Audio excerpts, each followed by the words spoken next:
Que vous soyez un fan assidu de catch, que vous ayez déjà regardé une émission de la WWE à l'apogée de la génération NT1 ou même que vous ayez simplement déjà ouvert Twitter, vous êtes forcément déjà tombé sur cette vidéo. Ah oui, il balance mon Dieu! Il est passé à travers la fenêtre!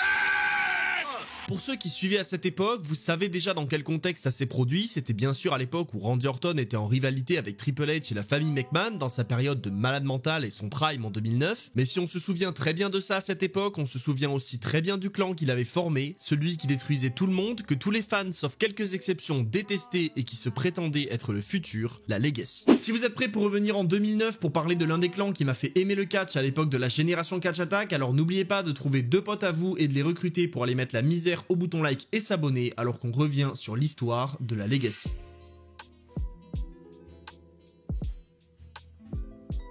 Tout commence pour le groupe lors du retour de Randy Orton début septembre 2008. À l'époque, Ted DiBiase et Cody Rhodes, qui sont tous les deux fils de légende de la WWE, forment une équipe depuis la trahison de Cody Rhodes sur son ancien partenaire Hardcore Holly, et ils sont d'ailleurs les actuels champions par équipe. Mais malgré ça, à ce moment-là, ils ne sont clairement pas dans leur plus grande forme. Leurs matchs et leurs rivalités ne sont pas les plus passionnants, et en plus, ils se sont fait voler leur ceinture. Randy Orton va donc s'en prendre à eux verbalement avant de les confronter dans les vestiaires et de coller une gifle à Cody, mais ce qui partait initialement comme une relation de haine va vite se transformer en un grand clan. Parce que si on pensait que les propos de Randy Orton et cette gifle n'avaient eu aucun effet sur Cody et Ted, on allait vite réaliser qu'on avait totalement tort. Le soir même, l'équipe qu'on connaît sous le nom de Priceless attaque JTG et Chad Gaspard pour récupérer leur ceinture et souhaite s'allier à un buffle pour avoir une sécurité supplémentaire. Ils seront donc rejoints par Manu, lui aussi fils d'une légende du catch en la personne de Afa, l'oncle de Roman Reigns au passage, et les 3 hommes vont attaquer CM Punk alors qu'ils parlaient avec Randy Orton dans les vestiaires pour prouver leur valeur à la vipère. Orton va donc commencer à considérer les 3 hommes comme de potentiels alliés, sauf Ted DiBiase parce qu'il lui a coûté un match contre CM Punk, ce qui lui a valu un bon gros punt kick dans la gueule, et c'est donc là que tout va commencer pour le clan. Le fils du Hall of Famer Bob Orton va être rejoint par Manu et Cody Rhodes et il ne tardera pas à officialiser le nom de leur équipe en référence au fait que ces 3 membres soient des descendants de légendes du catch. Ils nomment ce clan The Legacy, en français l'héritage. Grâce à ses associés, Randy Orton démolit Batista avec son punt kick pour l'éloigner des rings et se reconcentre sur le titre de la WWE. La Legacy commence donc très fort et ne va pas tarder à attirer l'attention d'autres descendants de légendes puisque Sim Snuka va tenter lui aussi d'intégrer le clan et pour s'assurer de ne sélectionner que les meilleurs, Randy va lancer une série de défis auxquels devront se soumettre chacun des membres ou membres aspirants. Ça va pas très bien commencer pour tout le monde puisque dès son premier essai, Manu rate le test et il est donc immédiatement écarté du groupe. La semaine suivante, c'est au tour de Sim et Cody de passer leur test dans un match par équipe face à Crime Time et les 2 hommes vont bien remporter leur match, mais puisque c'est Cody qui a effectué le tombé et donc obtenu la victoire, Sim n'est lui aussi pas retenu et il sera écarté du clan. Randy Orton se retrouve donc seul aux côtés de Cody Rhodes, mais il s'apprête à subir les répercussions de ses choix. Manu et Sim Snuka, les 2 membres exclus du groupe, prévoient de s'en prendre à lui et le 12 janvier 2009, alors que Ted DiBiase effectue son retour à leur côté, Orton et Cody se retrouvent en sous-nombre. Mais alors que Manu et Snuka pensaient avoir du soutien, Ted DiBiase se retourne contre eux, se joignant à Cody et à Randy Orton, et enfin, la forme finale de la Legacy venait de naître. Et honnêtement, là, ça avait de la gueule. Autant avec Manu et Sim Snuka, le clan était pas terrible, mais là, on avait Randy Orton qui était évidemment une top star et un ancien champion du monde, et à ses côtés, on avait Cody Rhodes et Ted DiBiase qui étaient 2 catcheurs de talent qui formaient une très bonne équipe, et on avait hâte de voir ce qui allait se passer avec ce clan. Aussitôt formé, le groupe va devoir faire ses preuves parce que de son côté, Randy Orton se lance en guerre contre Stephanie McMahon et la famille qui dirige la WWE. Après avoir agressé verbalement la fille du président, Randy Orton va s'en prendre à celui-ci avec son punt kick, pétant complètement un câble et choquant tout le monde. Malgré ça, il intègre quand même le Rumble 2009 et lui et ses acolytes résistent jusqu'au bout. Il ne reste alors dans le match plus que la Legacy et Triple H. On comprendra bien ce soir ce que beaucoup pressentaient à l'époque, DiBiase et Rhodes ne sont que des bras droits pour la vipère qui a besoin de soutien pour atteindre les sommets et grâce à leur travail, celui-ci élimine Triple H et remporte le match pour s'orienter vers le plus grand show de l'année dans un match de championnat. Alors évidemment, on pourrait se dire à ce moment-là que la famille qui dirige la WWE va suspendre la vipère pour lui faire payer ses actions contre la famille McMahon et donc lui retirer cette opportunité, mais on va voir que tout ne va pas se passer comme prévu. Justifiant ses actions par des troubles mentaux et entamant cet arc absolument excellent où le gars va juste craquer et être en roue libre totale pour nous offrir des moments mémorables, Randy Orton menace de poursuivre l'entreprise en justice s'il est suspendu. Toujours accompagné par ses associés et ayant donc la confirmation que son match à WrestleMania sera bien maintenu, Randy Orton agresse Shane McMahon et Stephanie McMahon McMahon, amplifiant la colère de son mari Triple H et se lançant donc en rivalité contre lui. Durant des semaines, Randy Orton va donc continuer à se pavaner avec son groupe en attaquant notamment Triple H et en le menottant aux cordes lors du Raw du 16 février 2009. Randy Orton profitera de la situation avantageuse pour détruire Stephanie McMahon avec son DDT et l'embrasser sous les yeux de son mari. Vous imaginez bien, la rivalité prend encore plus en ampleur à ce moment-là, sachant que Triple H est devenu champion de la WWE entre-temps et Randy Orton le choisit donc comme adversaire à WrestleMania. On imagine alors que le titre de The Game est plus en danger que jamais grâce à la Legacy. Mais pourtant, on va rapidement voir que la présence du clan ne va pas totalement protéger la vipère. Déjà, le premier élément qui va se produire, vous le connaissez tous, alors qu'il est tranquillement chez lui en train de faire une interview et que la Legacy est dans l'arène, Randy Orton se fait attaquer par Triple H avec son sledgehammer qui l'explose et le fait passer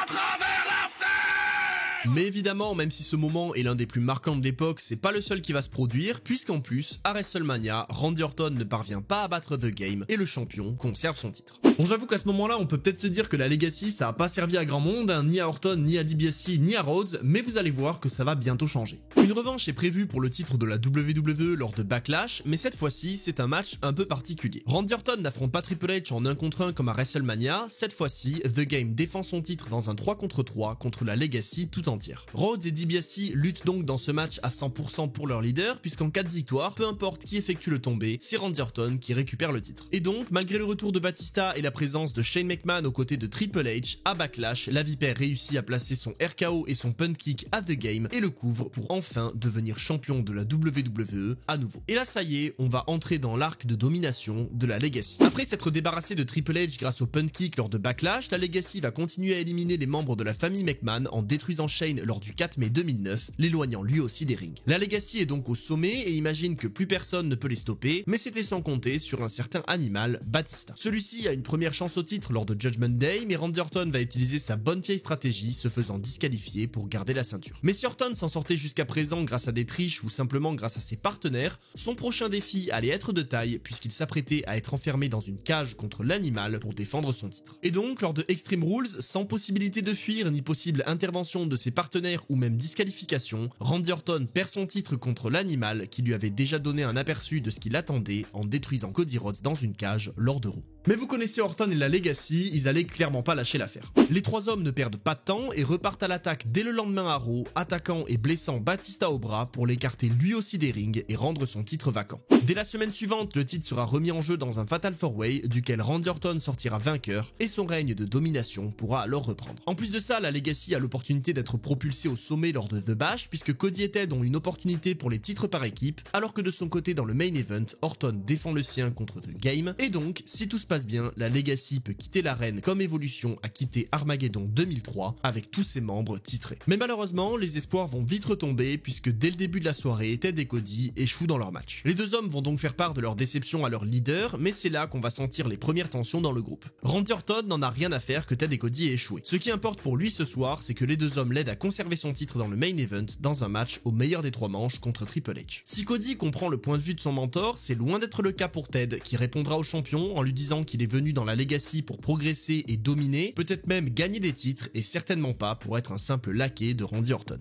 Et il est donc malheureusement temps de revivre la descente aux enfers de la Legacy. Dans le main event, Cody et Ted vont tout de même venir en aide au champion, lui permettant de remporter la dernière manche en match de la civière contre Triple H pour conserver son titre. Mais la semaine suivante, alors que Ted DiBiase Senior est l'hôte de la soirée et qu'il est en charge d'organiser les matchs, il va attiser les tensions dans le groupe puisqu'il oblige son fils à affronter Randy Orton. On imagine bien sûr que si ce match avait été organisé au début de la création du clan, Ted aurait simplement laissé son mentor gagner, mais alors que les deux discutent dans les vestiaires, on sent bien que le jeune bras droit du champion veut tenter sa chance. Orton aura beau lui dire qu'il est champion et qu'il n'y a aucune raison que Ted gagne, celui-ci refuse de baisser les bras et il va tout donner lors de leur affrontement. Passant à de nombreuses reprises très proches de la victoire, DiBiase n'arrive pas pour autant à aller au bout et se fait calmer par Orton qui lui rappelle avec un RKO qui est le patron. Suite à ça, Ted rentrera dans le rang puisqu'aux côtés de son partenaire, ils vont interférer dans un match entre Cena et Triple H visant à élire un challenger à Randy Orton pour Night of Champions. Manque de bol, si on pensait qu'ils avaient prouvé leur loyauté en faisant ça, Ted DiBiase Senior annoncera que puisqu'il n'y a aucun vainqueur entre Triple H et Cena, au lieu d'en affronter un des deux à Night of Champions, Randy Orton sera contraint de défendre son titre contre les deux hommes dans un match à 3. Heureusement, Rhodes et DiBiase vont bien se rattraper puisque grâce à leur intervention, le champion conserve son titre et tout semblait alors revenir dans l'ordre pour la Legacy. Mais malheureusement, on va voir que tout ça n'était qu'une apparence. Randy Orton va s'en prendre au père de Cody Rhodes alors que celui-ci s'était pourtant rallié rallié à eux alors qu'il était à son tour hôte d'un épisode de Raw, et on sent que Randy veut montrer qu'il a un contrôle complet et total sur son groupe, ce qui commence petit à petit à créer une dissension.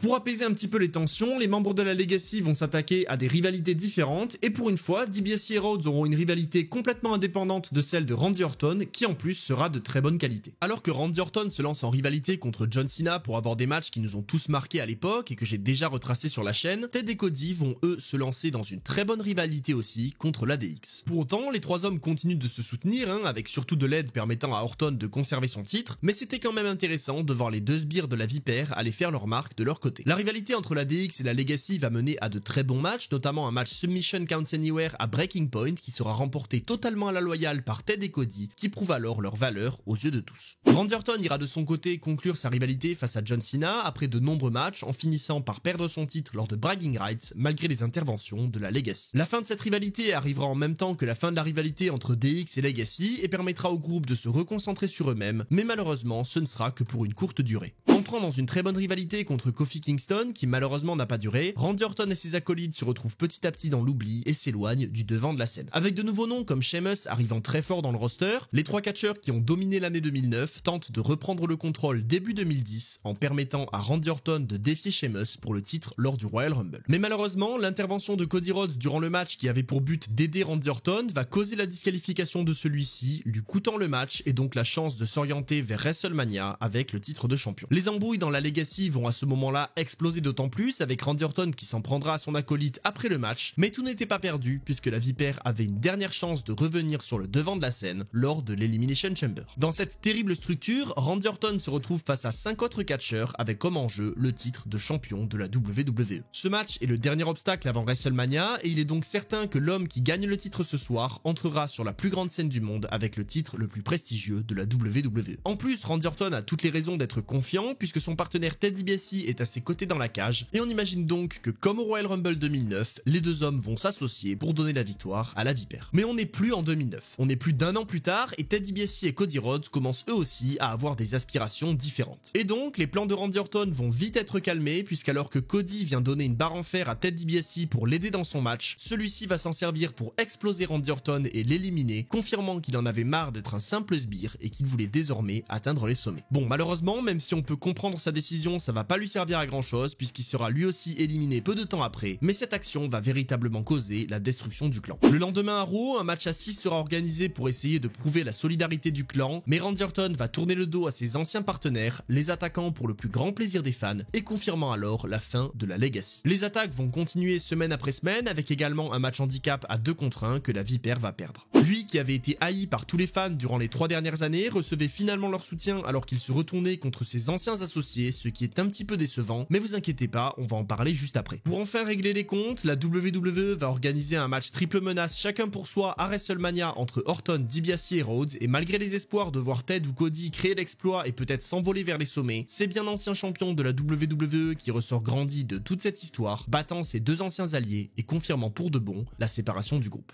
Et c'est là qu'on peut dire que même si la Legacy nous a énormément divertis durant toute l'année 2009 et que personnellement je les ai adorés puisque j'étais un grand fan de Randy Orton, en finale elle n'a pas profité à grand monde. Oui, elle a permis à Orton de développer son côté méchant et psychopathe sur nos écrans et bien sûr que c'était un plaisir. Oui, elle a donné une très bonne rivalité à Ted et Cody contre la DX, mais en fin de compte personne n'en est réellement sorti grandi. Le fait que Ted et Cody n'aient pas remporté les championnats par équipe alors que Orton était champion, ça m'avait grandement déçu à l'époque parce qu'on aurait pu avoir un clan extrêmement fort qui mettait tout le monde en avant. Ajoutez à ça le fait que le public ait préféré soutenir Randy Orton que les deux mecs dont il profitait clairement depuis de nombreux mois, ce qui a j'imagine justifié sa victoire à WrestleMania 26, et on se rend compte qu'en finale cette période n'a pas permis à Ted ou à Cody d'exploser sur nos écrans. Mais pourtant, si la Legacy n'a pas été immédiatement bénéfique ni pour Cody ni pour Ted, qui n'ont pas explosé immédiatement après la séparation du clan, on va quand même voir ce que les membres du clan ont pu en tirer de bénéfique. Il est l'heure de parler de l'avenir de Cody Rhodes, Ted DiBiase et Randy Orton. Je trouvais ça bien de finir là-dessus parce que ça peut en intéresser certains et donner quelques informations supplémentaires à une histoire qui a déjà pu être racontée. Commençons par l'avenir le plus garanti, celui de Randy Orton. Orton. Après la fin de la Legacy, il a continué dans son personnage de favori du public pendant quelques années jusqu'à ce qu'il revienne du côté obscur en se joignant à l'autorité, et il a depuis eu de nombreux règnes de champion, notamment un dernier en date aux côtés de Riddle après être à nouveau devenu un favori du public, mais actuellement il est blessé et on espère le voir revenir le plus tôt possible. Si on ne s'inquiétait pas pour Orton à la suite de la séparation du groupe, on ne pouvait pas en dire autant pour Cody Rhodes, et pourtant son avenir est extrêmement intéressant. Après avoir quitté la WWE suite à une période très difficile où son personnage n'était clairement pas très intéressant, Cody est allé faire ses preuves à l'international, catchant notamment au Japon et ayant des matchs très bons que je vous conseille d'aller voir, crédibilisant par la même occasion son personnage avant de devenir l'un des fondateurs du principal rival de la WWE, la AEW. Il est depuis revenu à la WWE et il est désormais l'un des plus grands noms de la fédération en étant le vainqueur du Royal Rumble 2023, lui donnant la chance d'aller défier le champion Roman Reigns à WrestleMania. Il a eu l'occasion de retrouver Randy Orton pour un moment plutôt cool grâce à ça, et il est désormais temps pour lui d'aller au bout et de finir son histoire en devenant champion de la WWE. Pour ceux que ça intéresse, j'ai retracé la carrière de ces deux catcheurs sur ma chaîne et je vous invite donc à aller voir ces vidéos. Mais à part ça, c'est tout pour l'histoire de la Legacy qui, après avoir dominé la WWE pendant l'année 2009, nous offrant certains des moments les plus marquants de la génération NT1, s'est séparé d'une manière assez tragique, offrant un avenir immédiat bien plus radieux à Randy Orton qu'à ses partenaires. J'espère que cette vidéo vous aura plu et si c'est le cas, n'oubliez bien sûr...